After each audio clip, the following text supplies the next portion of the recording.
We here, we sluggish, we tired, but the shows must goes on. You know, 3-episode rule. Episode 4, ignore the oxymoron. Made Spider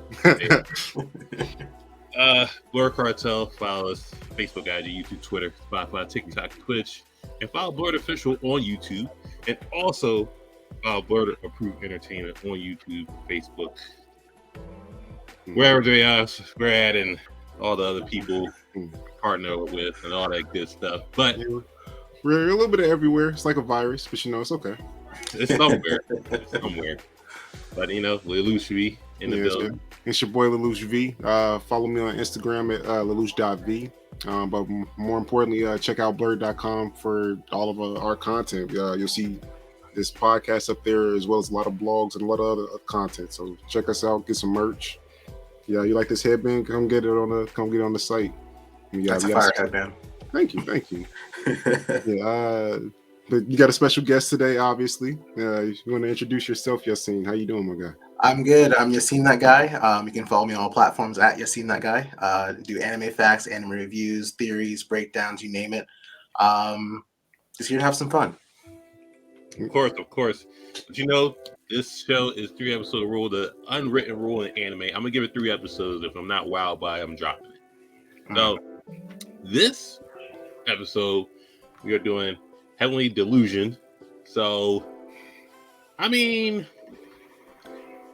it's different from all the other ones we did because, well, I don't know. This is the first sci-fi one he did, kind of, sort of, with the one. So, I mean, so if you like the first season, and I'm going to stress the first season of Promised Neverland, we're going to talk about the second season. This, I can compare it to, kind of breaks down both sides of the worlds, because season 1 was just inside the farm. And then they expound upon it when they, left the farm and all that other stuff. You got to see what the real world was within demon world. But this one you get to see post-apocalyptic side, and then the restructured world where we're going to get into. What was your first reactions before you go through the episodes? So my first reaction to it, I liked it. Like I immediately saw the parallels to Promised Neverland when it started. It was like, oh, okay, kids at a facility, Promised Neverland, Maze Runner. Those things that come to my mind. And then I saw, them out in the world, and he got some hands. Like, he know his way around. So I mean, I enjoy seeing that. They kind of alluded towards darker things out there in that first episode, but you didn't get to actually really see it just yet. But overall, I really enjoyed it. I thought it was pretty good. What you just saying? Yeah, likewise. I haven't seen The Promised Neverland actually. Something I need to get on. But in that first, 5 minutes of that switch from the world that is safe, everything's good, and then switching to the outside, I thought it was maybe we're in the present, but now we're going back to the past to kind of see how we got here kind of thing. And I didn't realize that both these worlds were playing out at the exact same time. But throughout the first 3 episodes, I really loved the mystery aspect of it, that every episode kind of tells you just a little bit more, to give you a little bit more of the puzzle pieces, like what's actually going on. And it left me wanting more. But first episode, just like Otis said, you see kids growing tomatoes and these kids running around and just without a care in the world, and green grass, big ass building, supposed to be a school, and everybody's chilling. And then it's just the girl says, Mimi Hime, she says, oh, we got a test today, and they're freaking out, just I'm not ready for a test, and don't you gotta warn us that we gotta have a pop-up quiz and all of this other stuff. So kind of like the robot teachers is it's only 10 questions, do your best. And it goes through Tokyo, and the last question was, do you want to see the outside of outside? So it's what does that mean? So it transitioned to outside, which is all post-apocalyptic. There's a great disaster in the human world. So you see the 2 other protagonists, so it's Kuriko and Mauro, and they're going through a house B&E style, just oh, I've been through this house, and They found toilet paper, the unused toothbrush. They hype. Oh, we find the good shit. This is a good house. So then you get to the realism of the world. You see two couples is pretty much skull and bones. They pretty much starve together in the bed, and they're kind of compassionate about it, but it's normal, I guess, in that world. So they start cooking breakfast or dinner or whatever they're at on time. I guess time is not really important right now, except for it's like sun up and sundown. And they just putting canned food together. She put weeds in it, and it just ruined the whole meal. It's like, well, I guess we're just gonna starve tonight. Other than that, you see kind of like thunderstorm in the distance, this flying winged monster just going around. So that's a thing. And then they spend the night at the house, and Morrow obviously has feelings for Kuriko. She's looking at these two pictures in the Ziploc bag, and it's like, "Oh, is that your boyfriend or something?" And he's like, "No, you're just two friends." And so it's kind of like, will they, won't they? Yeah. But then you realize Kuriko's supposed to be Morrow's bodyguard, and it's like, "Oh, okay," because she's like, "Oh, I make a terrible bodyguard." So going further into it, they leave the house and see some thuggums, some not nice people, whatever. Ne'er-do-wells, They're definitely under nefarious deeds, and it's like they were real bummed out that they were boys. I'll just use your own imagination for that. So whatever. So the other thing that stuck out is she said, "I'm not a girl either." So weird thing is like, oh, it's for protection for the nefarious characters there. So we get the hands running. She got an old little plasma handgun and shit. All right, cool. Why you need her to bodyguard you? You just bodied all these dudes. So they got the ring alarm going. So then after that, she kind of cons her way into getting a battery charge from them, and then that happened. They go along their way and they go back to the school. And Kuriko just like, he's outside. He's wondering what does the outside mean. You see the director just like, do you want to see the outside world? Because I don't think you really want to. It's full of nasty monsters and the fall of humanity. You don't want to see that. And you go back to the other two kids. They're walking through this hot road and just like, man, I'm tired. I'm hungry, all that. So they find a random house. It's like a spa. They got a hot spring. And it doesn't cost that much to live there, and they eating. And she says, "What?" I think the end lady was like, "I don't think incest is really gonna be a thing. We don't look nothing alike." And Mark is kind of bummed out, just like, I'm hired to do a job, and that's it. He's in his feelings because he's young.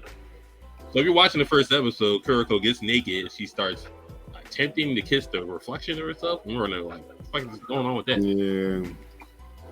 So other than that, they eat, they go to sleep, and then the monster comes down and the lady has a shotgun. She's ready to go. And then episode 1 ends on that cliffhanger. Mm-hmm. What do y'all take away from episode 1? I think they did a pretty good job setting the scene for what this world is. The world building was pretty solid in my opinion. I got interested in the characters, but like there was a lot of things that like you wondered about going through that first episode, and I think I mean we haven't gotten to it yet, but I think the later episodes do a really good job of like building off of those moments. But overall, yeah, I really enjoyed it. It was a little bit on the slower side for me, so I'm probably gonna give it like out of 5. It would be like maybe like a 3.5. But I did definitely enjoy the show, the first episode. Yeah, I have to agree. I would say on my end, I kind of like the slower builds, and this one I think did a better job than most of getting you into the story without it being like very boring, like what's kind of going on here. And I think the setup. One question I was really interested in is because one of the characters that's inside the walls was like, I saw someone from outside come to me that looked just like you, telling me like we're gonna take you outside, and I was curious about what's the connection between the people inside the walls and people outside. And then the idea of like, if this person has the exact same face as you, is it like some kind of cloning thing going on between people inside the walls and outside? That was my big question leaving episode 1. But I agree with Otis. It's the episode did a really great job at setting this little Easter eggs here and there. And then, as he said, episode 2 and episode 3 kind of built upon that, giving you a bit more, but answering some of the questions you had leaving episode 1. Right. I would first watch, I gave it a 3, but watching episode 3, you had to watch episode 1 again to get all the little tidbits. So, with that being said, I would give it a 4, highly, because you got a bunch of answers. Well, not a bunch, like some small answers. But I'll go over that in a bit. But episode 2 opens up. Mara and Kuriko, they feel like drugged, I guess, because I guess maybe the Inn lady did something to the food or whatever, but they shrugged it off like it was nothing. Other than that, they went outside. It was like, oh, not to mention in episode 1, the kids were talking about, well, if there's a monster, we can kill it for you. And the Inn lady got real tense and real like cautious and stuff like that. So going into episode 2, she's like, no, don't worry. I'll handle this myself. They went outside like, we can handle a monster. Don't worry about it. We got you. So the monster comes down. They do a little tactical recon on it. Oh, they got whips and got wings and all that other stuff. So this Morrow, he's like watching this thing, just like trying to find an opening to attack it. And then the lady tackles Kuriko before she shoots a little plasma rifle at her, plasma handgun. The alien gun for the mystery box. It's definitely a mystery box. And she's like, don't shoot him, that's my son. We're running. Okay, we're confused about that. So these monsters, they eat people or absorb people, however you want to perceive it. So she feels her son's consciousness is still in this monster because she was getting roughed up by some hoodlums, and the monster, I guess, eliminated them and left her alive. So she's under the notion her son is still in there.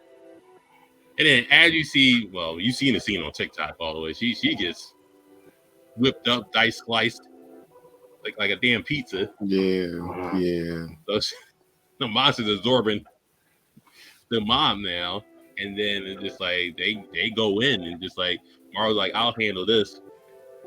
So he has his ability, I guess. I can only assume that he like put his energy into the monster and then crush your heart. Pretty much one hit KO. So now I'm really wondering why the fuck you need a bodyguard. You could do all this shit. Other than that, they go back to the school, and that's when you start seeing some weird stuff happening. So I guess Toriko, he's going around, and the one girl shows a picture, and from episode 1, the one kid's drawing a different type of monsters that he's imagining. So more of that in episode 3, I believe. So he shows a fish with hands growing out of him. And he's like, no, that's my picture and all that stuff. So he shows the guy the picture. She jumps about like 15 feet in the air and sticks to the tree. I'm like, what the fuck is going on? So these kids have extra abilities. They stick, they survive in like falls from like 20 feet up and all that other shit. So he's in his feelings. He didn't get this picture. So, I mean, these kids inside these walls, their social skills are a little off. You got kids kissing each other, all that other stuff. More Jap stuff. But so I mean, you see that little scene in the school, and you're wondering what's going on with that. And then, so they go back to Maro and Kuriko, and then they're like, oh, this place called Tomato Heaven. So they hop aboard like this cardboard raft and go over these choppy waters. They find a village. Everything's fine in this village. It's all cool people. Everything Copa said, they got food and they grow whatever. They get high every night, all that other stuff. And the weed farm killed me. The weed farm was not expected. They had the Zaza later on at night. So they're getting settled in. They welcome with open arms. Yeah, come through. It's all good. So they think about just settling here. We don't have to travel anywhere. I don't think heaven exists. And then this guy comes in just like, oh, I know you. You used to be an elite racer. I'm a big fan of you. And she says, that's not me. And Morrow's saying, you got the wrong person, even though it is directly identically similar to the picture. And he says, all right, maybe that's my bad. And they look at a box, and then the box had a symbol, the same symbol she has on her gun. And they're like, well, where do you get that from? He's like, we trade with a certain amount of people. We just get whatever, because we're pretty much a plug for vegetables and things like that. So, or weed. They probably move ounces. Well, they're really traded. All that stuff. So I can believe it. The plug. Yeah, the plug. So it's like and it was like, oh, we're gonna get on this boat and see where this takes us. So Morrow on the boat says, well, I got feelings for you.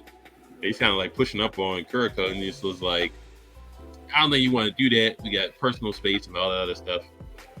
And she ends up saying, well, I'm a man. And, you know, you get fooled sometimes in these. Hey, but I thought Haku was not the Haku. I knew he was going to Haku. I knew that was coming. Not so much. But other ones, this is like, oh, well, I don't know. And then she's like, kind of breaks it down to say she's transgender. So she's just like, I have a female body, but in my brain, I'm a man. And it's like, he's not getting it at this point. It's like, oh, okay. And then episode ends there. So more we got some answers, but more questions in episode 2. What y'all think about that? Yeah, episode 2, I definitely really enjoyed that one. You know, you got the initial bit of action that they had built up from the first episode. You got to kind of expand on some of the questions that you get towards, you know, the main cast, but like they do a good job of like giving you little breadcrumbs without giving you the whole story, and they did that really well in the second episode to me. And again, just like seeing the animation, seeing some of the Japanese version of the Charles Xavier Institute of Mutants on in dystopian Japan, that was pretty dope. All in all, I really enjoyed it. This was probably my second favorite of the 3, because we'll get to my favorite in a second. Okay. I thoroughly enjoyed it, and I got to think of my score. I'm leaning 4, maybe 4.5, but I really liked it. What about you, Yassine?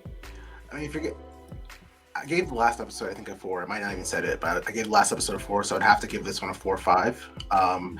I agree with you a lot on the animation.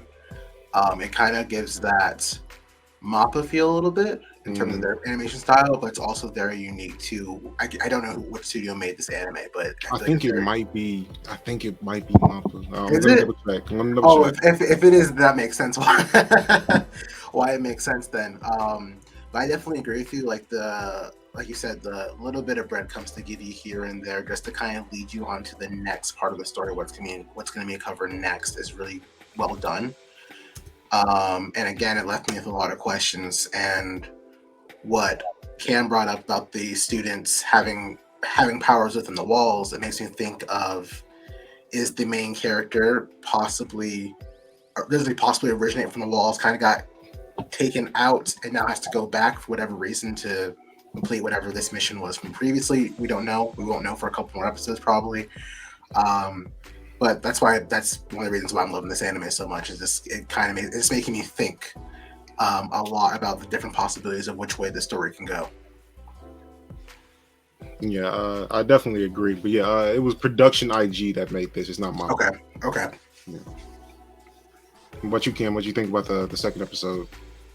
I like that it's more than just a TikTok reel. So, you know, the show could have ended right there. They felt like it, but I get a 4. They go on the mission. You know, keep going with it, and you still got more questions than anything. So I do give it a 4. That episode 3.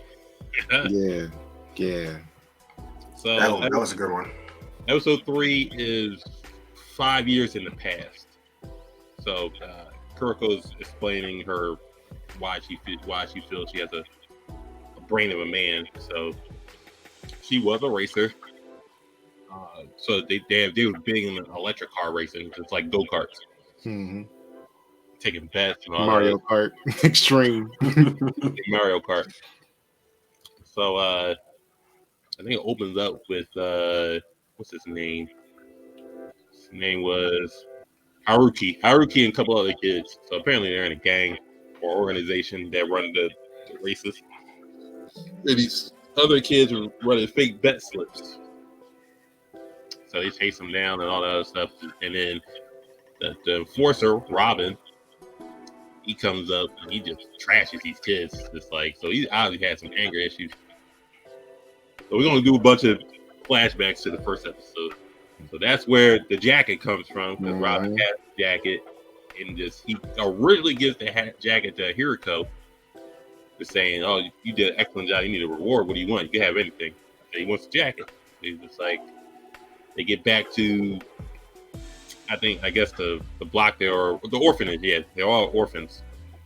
So they go back to the orphanage, and she like dinner ready. They like, what's on the grill? They're like monkey, crow, and fucking rat. I'm like, y'all eating good.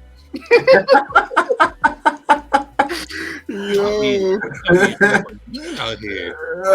That's your RPG survival meals, basically. Where do you get the monkey? Who fucking knows? It's post-apocalyptic. You get the monkey from any fucking where. So he comes out with a big fucking jacket, and he's just like, "I don't worry, I'll grow into it." And then, yeah, I mean, so that's the origin of the jacket that Kuriko's wearing throughout the first 3 episodes. So you understand where that's coming from. Well, not technically, not really, but you gotta finish the episode to realize. So they go to bed, and then you see Kuriko. She's like kind of sickly. She's like, I'm cold, and she got the red marks on her nose, and she got cold or allergies. And then Haruko's like a sister lover, so he phrases Robin and his sister. So they I think like a mob goes outside and he finds another monster. So the brother gets up and he's going to go out, even though Robin told him not to do it. This guy got a fucking screwdriver crossbow contraption. Okay, cool, whatever. He kills the monster and he gets praised throughout the city. Even though Robin's not for it, because you should stay safe. So they start another race, and I believe that the scene before that, were they back at the farm in one of the scenes? I'm not sure. No, they stayed. They stayed in a flashback for the entirety of the story. He was with his friends or something. Oh yeah. So he was with his friends, and the other 2 guys come up just like, "Oh, you killed the monster," herd, and they're praising for killing the monster. And this chick comes up with like 10 watches. He's like, "What time is it?" She's like, "I don't know which one's the correct watch." I'm like, okay, whatever. He did the correct watch. Came is 2 o'clock. All right, yeah, my sister's racing. He's like, damn, that guy loves his sister. So that's also another clue for that. Mm-hmm. He gets up to like a tall area to see the racetrack and all that other stuff. So they're going around this deserted city. So he ends up seeing a monster that can turn himself invisible. But the engines are too loud, so once he goes down to the starting line, nobody hears him. But he's like, well, I'm gonna go solo this monster. Like, bad idea 101. He was filming himself on the first monster he killed. That's what anyway. And he took 1 bullet with him. Mm-hmm. So I ended up going down to this abandoned shopping center. Shoots the bullet at him. Doesn't work. Then he gets real bold and just like, I'm gonna take this little knife and just stab him in the damn face. I mean, theoretically it would work, right? No, he gets absorbed, and then his sister ends up seeing the monster and just like, oh, turn around, call the race off. The monster head, so she ends up seeing the monster absorbing her brother. She hits the motherfucker with the damn go-kart. That shit turned into a million pieces. But all that's left of her brother is pretty much a torso and a head. drags him out of the things. I guess you call it a mouth. Yeah, Whatever a it face. is. Yeah. So all you see is her go away, and then after that, it was just a blink, and then you see this like transition to what their brother's going through, and then the person Doc, who's doing experiments on the monsters and some humans, allegedly, which was the guy in the other picture in the Ziploc bag from episode 1, took the brother's brain and put it in the sister's body. I'm like, what? You don't know what happens to the sister. After the brother closes his eyes, he just wakes up in her body.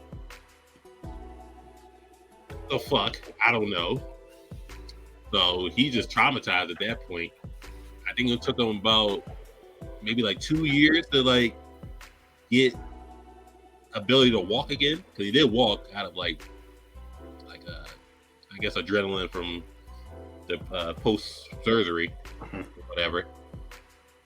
So he ends up leaving, going back to the city, and I guess for like the next couple years, he's just like, or she's like, trying to figure out where everybody is, where everybody go to, doing odd jobs and stuff like that.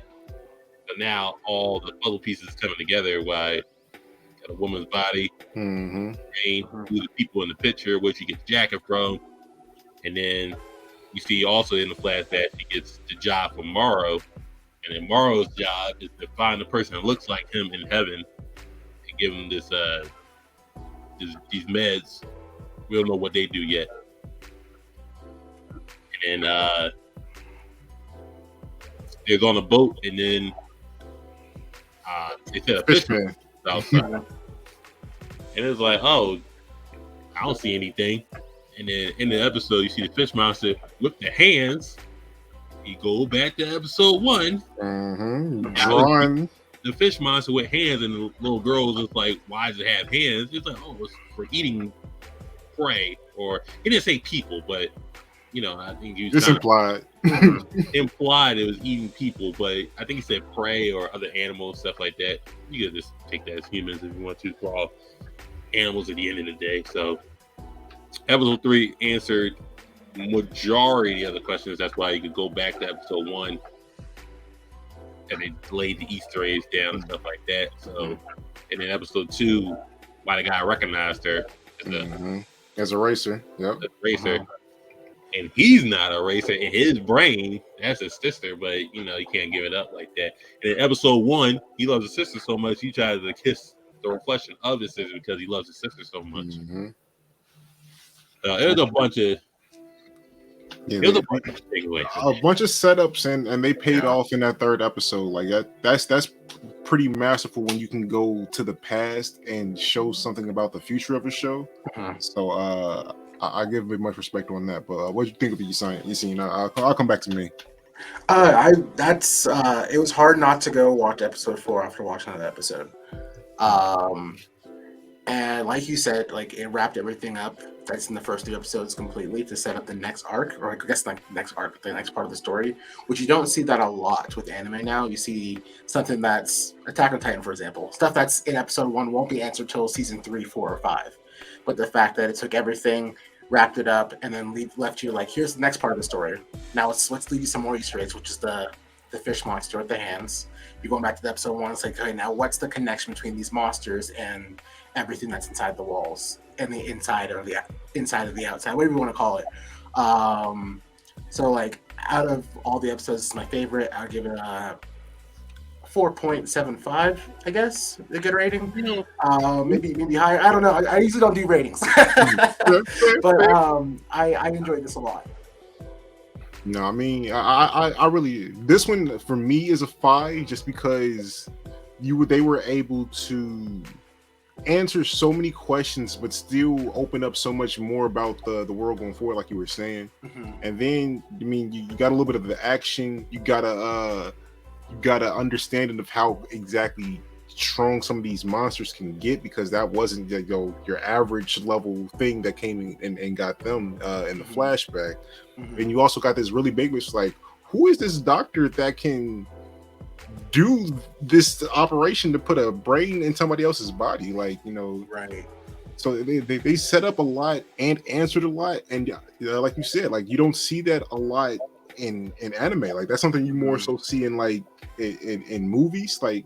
Right. But yeah, so it's really masterfully done, their story, and to make it come to a peak and also set up more simultaneously. That's pretty high tier to me. Yeah, I actually have a question because we're talking about the doctor. Because when the what's the brother's name again? Haruki. Haruki. Yeah. Haruki. When he was dying, we heard a gunshot before it went to black. And the question is, who is it? The doctor that shot the sister? Did someone else shoot the sister? Like, what happened to the sister to the point that they were able to have this operation? And that's the big question we have to answer to. My other question would be: is Robin dead? Is Robin missing? All we know is they closed down the orphanage when they came back. But I don't know the way.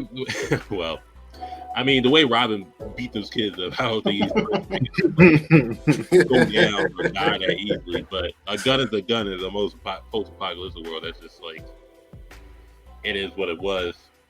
But for the,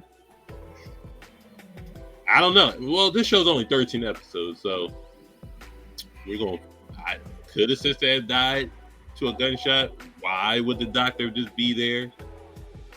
They were already cautious that just like, well, don't get too attached to him. And she was kind of like attached to him in a way, because he would always heal her wounds after the race. So I don't know. But another question I had, like, so Toriko, he had all the pictures on the walls, and then you see the bird monsters. And they run in flocks. On the damn on the one picture, you only see the one. You really want to face a flock of those? I mean, that's just insanity. That's just like that's worse than Ash fighting all the Spearows in episode 1. Yeah, because at least Ash was able to survive fighting them off. A flock of those, it's not gonna be much of you left. Yeah. I would think they're all clones of these kids, because we're gonna take these clones of these kids and give them abilities. Like the guy was on 2 fucking vacuum cleaners going up trying to reach the ceiling. He just fell off and just like, oh well, I'm good. So could that serum then be like something to kill the original, if the powered versions are the ones that were created and they're clones, and now he has to go find his original copy, where he stems from, and kill it to make sure it's like there's not a double of him in the world. Possibly. Probably. Or they're just retraining. They're using clones to retrain the kids in their image to run a new type of world. Do you think it could be possible that not Tokyo, what's the not Haruki, the main Mimi Mimi Hime. You think that it's possible that he is the original, and maybe he's going in there to sabotage a clone of him?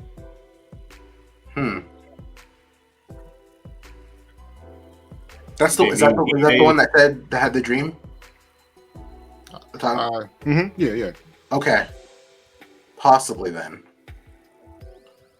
because it's the only way I can see like him knowing that there's some other version of himself out in the world that's like coming towards him. It's like I saw your face and it's exactly the same. Like to have that knowledge without. I mean, what the other character had the message on the screen too. So I don't know, but it's definitely a possibility. Because the other character, I think his name is what's his name? I think it's Shiro or something, and he can like work with machines and stuff like that real good. Because he was working on tablets and all this other stuff on his desk when he got sent that one random nude. So I was like, all right, the Jap's doing it again, but neither here nor there, since we don't know the age of these clones. But he could have something to do with it. I think maybe they might have all something to do with it. Maybe he may get the visions and he's secretly doing it through technology, trying to tell people there's another world out there. And they had the teachers' lounge, which none of the kids can go to, and they threw the ball over there just to see how far they get into that certain area. You're like, oh, can I get the ball back? Oh yeah, sure, no problem. Don't get any closer next to the door. That's about it. But then why would the director tell Kuriko like there's an outside world, but you don't want to know anything about it? So it's I don't know, because like my other theory would be like, the doctor that did the operation on Haruki is like somehow involved inside, but then I feel like we would see a clone of Haruki in there and not necessarily Mimikyu. So it's like, you don't think Mimi is the clone? See, that's what I thought when I first had that connection of like maybe there's clones. I thought what's the character's name again? Mimi. Yeah, I thought she was a clone of Haruki. I just thought there was some kind of similarity between the two, and I every time I pictured them, I was like, "That's the same character with some slight variations in their face." Just like the one kid, just like Haruko before. I think the kid that has like the black bruises on his arm, it might be his clone also. They look just alike. And we don't know anything about the black clones. I mean, not black clones, black bruises on you. Right. Yeah. Would be easily infected because the one girl that gave Kuriko the job to protect Morrow died, I guess, via these black marks. They could have been like infected of some sort. Like, I don't know. At the end of the day, there's endless possibilities, and that's what I appreciate about this, because like with a lot of anime, the story is pretty linear. You can kind of like, okay, you've done this, you set that up, so I know it's going to here. I'm just like, I don't even know what genre we're about to be in by the end of this story. So I mean, like, I really enjoy the mystery aspect of it, just not knowing, like literally having no idea and being able to like openly speculate of what's coming next. I do appreciate that. Agreed. I mean, it's kind of wild. They give you all the answers and you still have more questions. That's good world building. I'm looking at you, One Piece. We're not building One Piece shade. They do good world building. I'm not gonna do that today. I'm not gonna do that. It's definitely. I'm gonna keep watching it. It's definitely going to. There's 6 episodes out, so I might watch all 6. I mean, 3 more tonight. Yeah. If you have not tuned into this and you like, your dark dystopian shows, I highly recommend this. If you are at all into mysteries and just non-linear storytelling, they do this pretty well here. It almost gives me a feel of an older movie called Memento, where you're just kind of like finding bits and pieces of the story and how they connect to each other as it progresses. Yeah, again, if you're a fan of world building and storytelling in an indirect way without giving any predictability, I recommend this to you 9 times out of 10. Yeah. I think they also do a good job too, where they show more of the 2 kids that's outside, Maru and Kuriko, and then you get, I guess, some sort of attachment with them. But when you go back to the farm, you could obviously care less about these other kids. But they're there for the sake of why. Because you always asking why. Why can they jump 15 feet in the air? Why can they survive a fall from 20 in the air? Why can they? Why do they have psychic powers? Why can't they imagine these monsters? Why can't they do all this? Why? There's a bunch of whys there. They're answering the questions that's out in the real world frequently. But you still got the whys within the compound or school, whatever. So I think that's what they do a good job at. And one of these episodes is going to be completely like in the school, in the farm, the entire episode answering everything, but then take you back outside and just flip it to like, now, okay, now why is this happening out here? That's related to what's happening in here. I'm excited. I'm very excited to get to that point.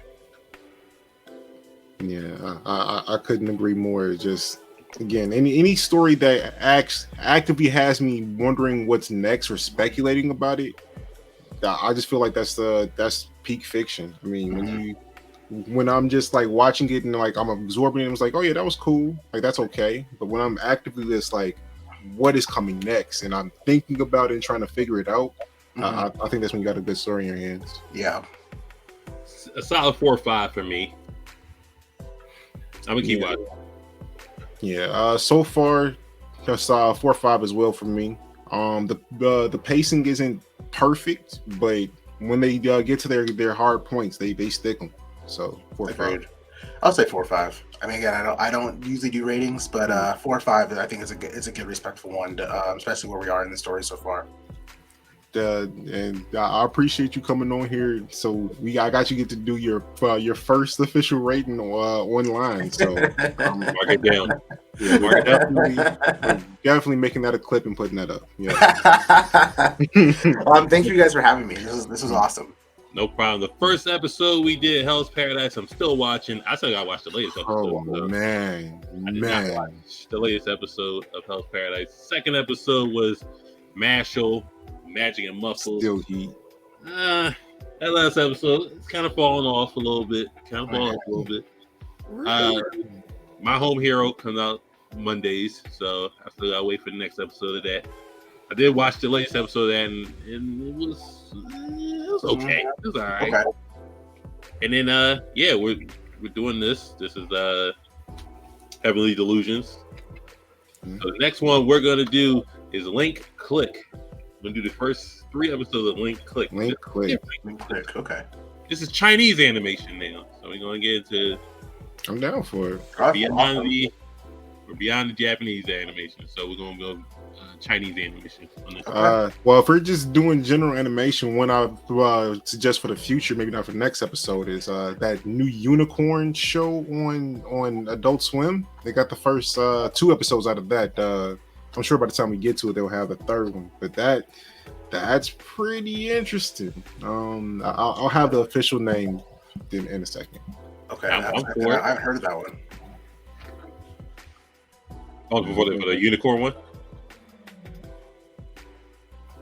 I think it's Unicorn Warriors Eternal. I'll bring up a quick video of it. I know. Just to have a visual so you guys know. I promise you, I'm not going to get us copyright struck. The best. It was a partial wood. I'll take that.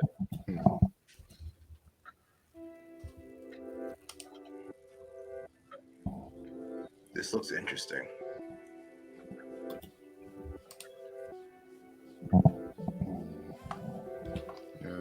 Listen, I'm all for it. If it's heat, it's heat. Yeah, share for a second just to give an idea of what the animation looks like. It's another Gendy Tiratovsky show. So I mean, if you're a fan of Primal or Samurai Jack or another, he's got a long list of hits. I definitely recommend this one. Let's give me Craig at the Creek Rap vibes. Well, just have the artwork. Right. That's what I was thinking about. I thought I looked at it, I was like, this looks familiar. Yeah, the full trailer is out. The first 2 episodes are up on HBO Max. The 3rd episode premieres on Adult Swim on Saturday night. HBO Max Negroes. Yeah. Pay that sub. You know, I'm a torrent guy myself, so I'll be down on that. Allegedly, y'all. Allegedly. Okay, I'm not a pirate out in these streets. But other than that, Luke V, what you got going on? Yeah, check me out this upcoming Wednesday. And then and now we were doing our Guardians of the Galaxy 3 review. And I've got a lot of articles coming up to Blerd.com. We have a short interview with the guy, one of the guys from the team from Martian Blueberry, getting posted to the Blerd.com site coming. If you don't know Martian Blueberry, that is the animation studio co-founded by Carl Jones and Love Burnett. Carl Jones was the producer for Boondocks and Black Dynamite, so that was pretty good getting to talk to a little bit of his team. So check out that article when it comes out on Blerd.com. Awesome. Don't sit. Yeah, seeing what you got going on, good sir. Check me out on YouTube. I post just about every day. Shorts about Demon Slayer, shorts about Attack on Titan, long form coming soon, and also a lot of other projects that I'm working on that I'll talk about at some point. But yeah. But appreciate you having you on here. Talk about Heavenly Delusion. Roundtable Wednesdays. I was stumped for maybe 5 days. What's the topic? I think I'm gonna do best interests, best anime interests. Oh, Madara wins. Oh yeah. Nah. Ain't no way. All right, so we just gonna argue because ain't no way. You think Madara's interest is better than Sinbad? You are crazy. I mean, Sinbad and Magi, he did show up with the lightning dragon, so that was also fire. I'm not gonna knock that at all. Sinbad, but Madara versus the world, bro, Listen, Sinbad was I'm the one. He had his own narration. He had his own. He had his own narration in a non-narrated show. That was different. That was different. But it don't just have to be interested. There could be pull-ups too. Of course, Black Bulls will be up in there. Goku arriving on Namek, that's on there. Vegeta in any Dragon Ball movie is up there. Anything, Saitama, Hellsing. There's a bunch of interested. Ichigo, David Rukia, that's always up there. Shanks stopping the whole war. Yeah. So we're gonna talk about best anime interests. Seeing you want to come on Roundtable, just feel free. Wednesdays at 8 if you got time. Okay. That's 5 year time. We're saying. Yes. Okay. That's 5 year time. It's gonna be a full house. Always Lelouch, you're more than welcome to hop on. Send that moderate because somebody's gonna say Naruto jumping up with the frogs, and then I don't know. That's a good one too. Not Naruto. There's a lot of the Naruto ones. That Sasuke showing up, but tuning to them. This guy showing up, kicking Kasame in the fucking face. The first encounter of them, I like that little rivalry that they had. That's an underrated little rivalry. But I agree. Samon from Gurren Lagann, he got a cool intro.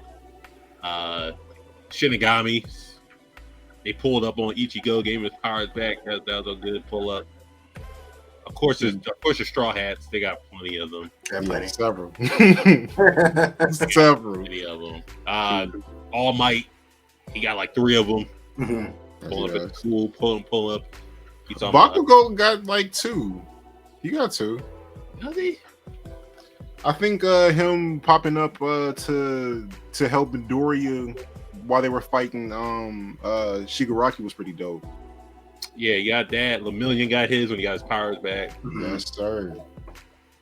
So, that was a great one. We don't talk about anime interests to anime pull-ups. I think Vegeta wins. You got too many. BoJack, Janemba, Android 19, Resurrection F. He got all of them. If you're gonna stick with Madara, I respect it, but there are definitely some arguable ones because Tagoro, his when he first shows up, is pretty nasty. Or when he comes back and throws the whole parking garage. Yeah. I think you gotta get one of Radix honorable mention. He did pull up and just take Goku's son, just fuck out of here, nigga. You gotta run the thing.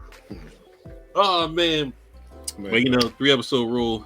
We out of here. Follow Blerd Cartel, Facebook, YouTube, Twitter, Spotify, TikTok. So I think we're mostly on Instagram right now. Let's get to Instagram. I'm working on Instagram right now. But Yassine, Lelouch, we out. Pull up round table whenever. More than welcome. So I'll send Otis the link. He send you the link. However, gotta go. You got his email now. Yeah, but If I got it. I'll send it to you. No problem. But we out of here. Enjoy yourselves.